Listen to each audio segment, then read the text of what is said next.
Welcome back after the break. और corona vaccination जो है ये दूसरे मरहले में दाखिल हो गई है। अभी तक तो क्योंकि जो कोरोना वैक्सीन आई थी वो हेल्थ वर्कर्स को लगाई जा रही थी, लेकिन इंशाल्लाह अब 65 बरस से ज्यादा उम्र के जो अफराद हैं उनको भी इंशाल्लाह वैक्सीन लगने का जो प्रोसेस है शुरू होने जा रहा है। अगले हफ्ते आप आराम से रजिस्ट्रेशन कराएं और उसके बाद जैसे असद उमर साहब ने बताया है कि इंशाल्लाह मार्च में उनको भी वैक्सीन लगने का प्रोसेस शुरू हो जाएगा। जी जनाब, आपके घर में जो बड़े वाले बच्चे हैं, यानी कि बहुत बड़े वाले बच्चे हैं, 65 साल से ज्यादा उम्र के बच्चे, उन तमाम अफराद को जनाब आप कहें कि उनकी जो 1166 जो हेल्पलाइन नंबर दिया गया है, इस नंबर पे एक SMS भेजें जनाब और आप अपनी रजिस्ट्रेशन करवा लें प्रॉपरली। अपना आईडी कार्ड नंबर जो है वो आप आराम से यहाँ पे भेजें, अपना आईडी कार्ड नंबर भेजेंगे, उसके बाद आपको मैसेज आएगा, एक पिन कोड आएगा और वेरीफाई की जाएगी आपकी उम्र कितनी है, और उसके बाद फिर वो आपको दे देंगे तारीख और वक्त जिस पर आपको जाना होगा और फिर आपको वैक्सीनेशन आराम से लग जाए। और इंशाल्लाह जब वैक्सीनेशन हो जाएगी तो अगर अल्लाह ने चाहा तो इंशाल्लाह जब इस साल हज का मौका आएगा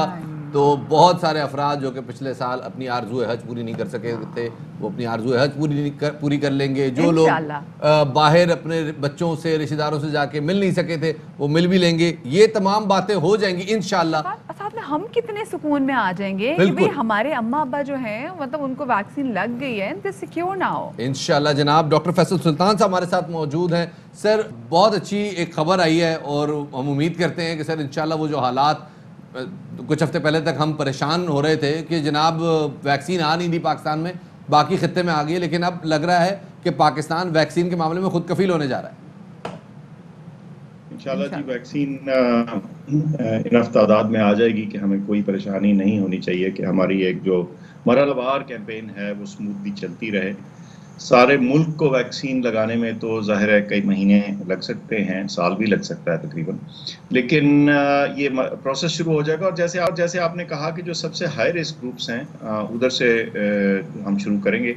हेल्थ केयर वर्कर्स का तो मसला शुरू हो चुका है, उनकी वैक्सीनेशन का प्रोसेस शुरू हो चुका है और वो अभी तो हज़ारों की तादाद में लग रही है, इंशाल्लाह वो लाखों में जाके, और वो जो तकरीबन 4 लाख के करीब फ्रंटलाइन हेल्थ केयर वर्कर्स हैं और टोटल जो 1 मिलियन के करीब टोटल हेल्थ केयर वर्कर्स हैं, ये सब लोग इसमें कवर हो जाएंगे इंशाल्लाह इस प्रोसेस में।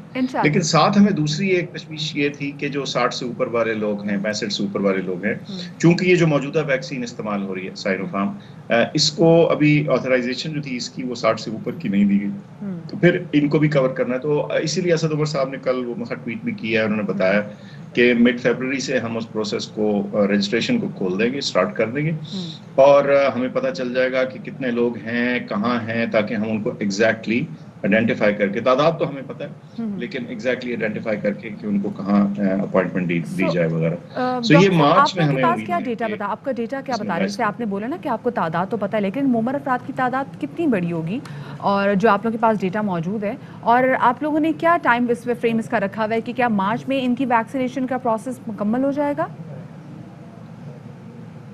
ये जी तकरीबन 9 से 10 मिलियन के दरमियान की पॉपुलेशन है और मार्च में शुरू हो जाएगा। लेकिन देखिए मुकम्मल के बारे में इसलिए मैं नहीं कहता क्योंकि कई दफ़ा सामने आने में भी लोगों को थोड़ा सा वक्त लगता है, थोड़ी सी इनिशियल हेजिटेशन भी होती है, हेजिटेंसी भी होती है, देखा देखी भी होती है, अच्छा भाई उसने लगवा ली, चलो हम भी अपना करवा लें।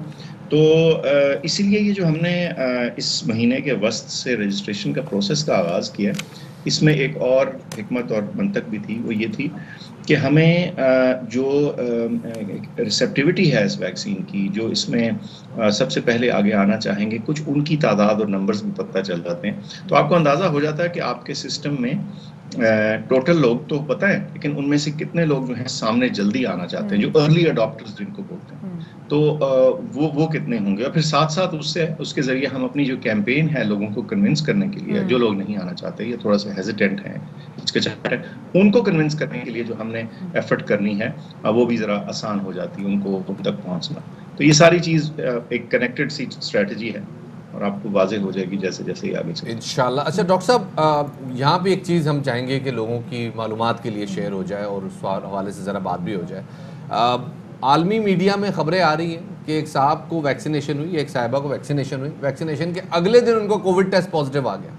लोग इस हवाले से तशवीश का इजहार करें कि वैक्सीन लगने के अगले दिन अगर या 3 दिन बाद अगर कोविड टेस्ट पॉजिटिव आ गया तो इसका मतलब है वैक्सीन काम नहीं कर रही। ज़रा बताइएगा कि वैक्सीन लगने के बाद कितने अरसे तक इंसान ससेप्टेबल रहता है कोरोना से, और दूसरा ये भी कि ये वैक्सीन कितने अरसे बाद काम शुरू करती है?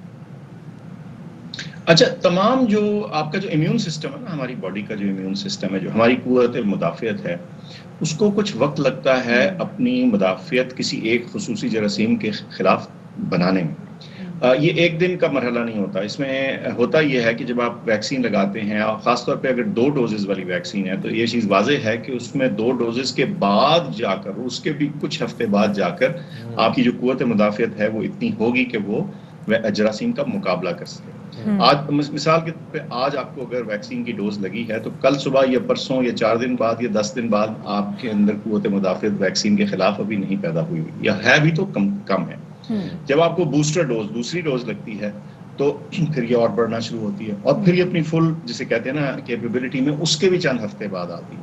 तो वैक्सीन लगाने के अगले ही दिन हो जाने का तो मतलब ये है कि अभी वैक्सीन ने काम अपना किया नहीं था, आपको कहीं एक्सपोजर 5-6 दिन पहले हुआ था, और वो अब आपके सामने आ गई। सही सही। अच्छा डॉक्टर साहब ये बताएगा, अभी कुछ दिनों पहले हमने ये मामला अपने शो में भी रेज़ किया था कि जैसे पंजाब में जो वैक्सीनेशन का जो पहला मरहला है वो काफ़ी सुस्त रवि का शिकार था, बहुत ज़्यादा बेज़ाब्तियाँ भी सामने आई थी, और हमने देखा क्या था कि जो पोर्टल भी था वो भी समहाउ कह रहे थे कि गैर फाल था, जो कि डॉक्टर्स को ऐसे डॉक्टर रजिस्टर ही नहीं कर रहा था। सो इस हवाले से बताएगा कि क्या कुछ किया जा रहा है? देखिए, बेज़ाब्तियाँ जो थी वो तो पंजाब से नहीं हमें दिखी। वहाँ ये ज़रूर था कि उनका जो प्रोसेस था, इट टुक टाइम। बीच में 2 छुट्टियाँ भी आ गई, कुछ थोड़ा सा मेरे ख्याल से उसकी वजह से भी गैप आया, लेकिन प्रोसेस सारा ओवरऑल अब मुल्क में बेहतर या ठीक चल रहा है। जहाँ बेज़ाब्तियाँ हुई हैं उनको हम इन्वेस्टिगेट भी कर रहे हैं और उसकी तह तक चले जाएंगे। सिस्टम है क्या? सिस्टम बड़ा सादा है जी। एक सेकंड ज़रा हम अवामुन नास की जो जनरल पब्लिक है, पॉपुलेशन है, उसके प्रोसेस को ज़रा साइड पे रखते हैं, वो मैं बाद में बताता हूँ। पहले मैं हेल्थ केयर वर्कर्स का बताता हूँ। चूँकि हमारे पास नाम और हेल्थ केयर वर्कर्स की जो आइडेंटिफिकेशन है, NIC वगैरह, ये हमने हासिल किए प्रोविंसेस से। उनको एक बताया गया कि ये तरीका है, ये लोग हैं जो फ्रंटलाइन वर्कर आप तसव्वुर कर सकते हैं, और ये टोटल हेल्थ केयर वर्कर्स हैं। इसका जो डेटा है वो एक्सेल शीट्स में या डेटाबेस के ज़रिए आप एंटर कर सकते हैं मेन डेटाबेस के अंदर। अच्छा, ये आइडेंटिफिकेशन प्रोविंसेस ने की हुई है। अब उसके बाद चूंकि मिसाल के तौर पे 4 lakh frontline health care workers है, 4 लाख के 4 लाख को पहले दिन तो लग नहीं सकती दवा, उसको आपने मरहलावार फेज वाइज करना है। तो आपने ये भी सिलेक्ट करना था कि उनमें से कौन से हैं जिनको आप, यानी फ्रंट लाइन में भी जो पहले आप लगाना चाहेंगे।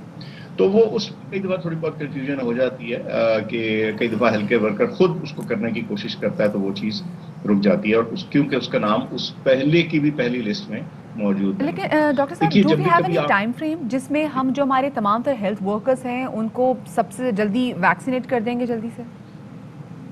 जी, हमारा ये ख्याल है कि अगर ये प्रोसेस अपनी अच्छी स्पीड पे चले, तो इस माह के आखिर तक या मार्च के शुरू तक ये प्रोसेस, यानी जो फ्रंट लाइन वर्कर्स की जो थी वैक्सीनेशन, वो मुकम्मल हो जानी चाहिए। एक और बात ध्यान में रखिएगा, जब भी कभी आप ये सिस्टम शुरू करते हैं, थोड़े बहुत उसके अंदर हिकअप्स आते हैं। आप सिस्टम डिजाइन करते हैं, लेकिन जब इम्प्लीमेंट करना शुरू करते हैं तो आपको उसमें से गैप्स या फ्लॉज पता चलते हैं, वो करेक्ट किए जा रहे हैं साथ साथ। तो ये चीज़ थ्रू हो जाएगी। आपको मार्च के बाद मेरा ख्याल है जो विलिंग फ्रंटलाइन हेल्थ वर्कर है सब कवर हो चुके हैं इंशाल्लाह। थैंक यू जी, बहुत शुक्रिया। डॉक्टर फैसल सुल्तान साहब हमारे साथ मौजूद थे। कह रहे जी मार्च के आखिर तक जितने भी विलिंग फ्रंटलाइन हेल्थ वर्कर्स हैं उनकी वैक्सीनेशन मुकम्मल हो जाएगी। तो वो लेट्स सी क्या होता है। वैसे हुकूमत भी मेरे ख्याल में ज़्यादा दबाव नहीं डाल रही, क्योंकि टेंशन कोई नहीं है, क्योंकि पहली वैक्सीन कम है।